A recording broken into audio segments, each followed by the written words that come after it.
What's up guys, it's the Bay Bros back again for another video, and today we're going to take a look at the history of Takara Tomy.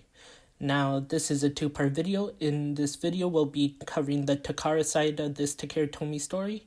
You can say it's a Takara story. Sorry folks, that's just comedy. But anyways, if you want to see a part 2 where I covered the story of Tomy, hit like, hit subscribe, because 98.3% of you are not subscribed, so please, I want this YouTube thing to be my full-time job. And with that, let's begin. Takara was established way back in 1955. This was at a time where Takara and Tomy were longtime business rivals, but Takara had properties that were still going strong, such as Diaclone Microchangers, which partnered with Hasbro and rebranded it to become Transformers. Fast forward to the 90s, Takara developed and published video games in-house. Such examples include Fatal Fury and Samurai Spirits. But there was a shift in the toy industry. Back in the 90s in Japan, kids are now interested in the more customizable toy lines, in addition to the big monster craze caused by brands like Yu-Gi-Oh! And Pokemon. Mini 4-wheel drive is a good example of customization on account of having some influence on Beyblade. As for Mini 4-wheel drive, it's a brand that's based on customizable slot cars and has been around since the 80s. And since the brand skyrocketed into popularity, Takara wanted to capitalize on the concept. In the early to mid-90s, Takara obtained the license to produce toys for Bomberman, which is a huge franchise in Japan. Now, before you get after me saying, "Hey, Bay Bro, I thought this was a Beyblade history video, not a Bomberman video," it'll all come full circle, so please just sit tight. The first licensed toys were called Bomberman Beat-em-on, a Bomberman figure that shot a marble out of its belly. And with this, Takara had started to develop a new toy line based off of a spin-off of Bomberman called Bomberman Baku Gaiden.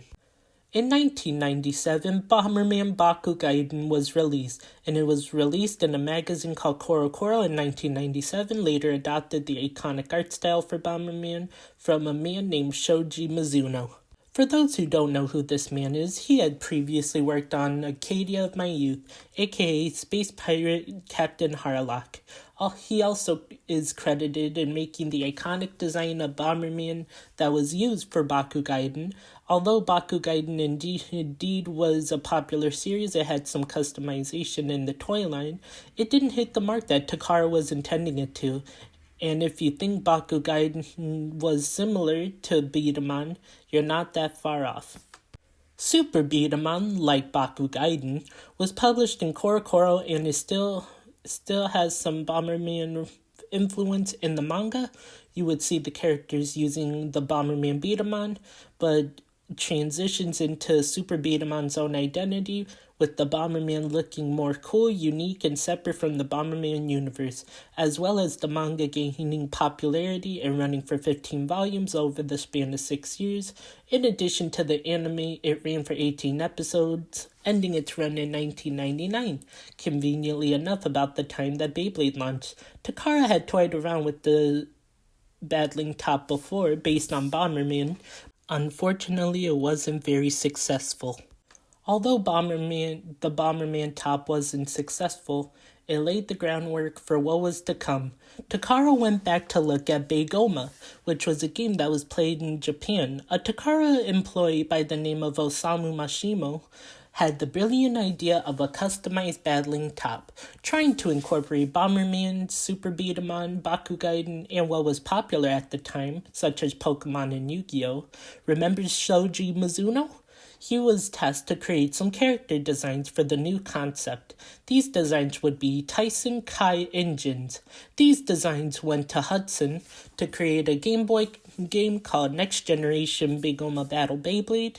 In addition to the first 3 toys were shown at World Hobby Fair in Japan in 1999. These toys were Ultimate Dragoon, Frostic Dronzer, and Saizo. These toys also appeared in the Game Boy game as well.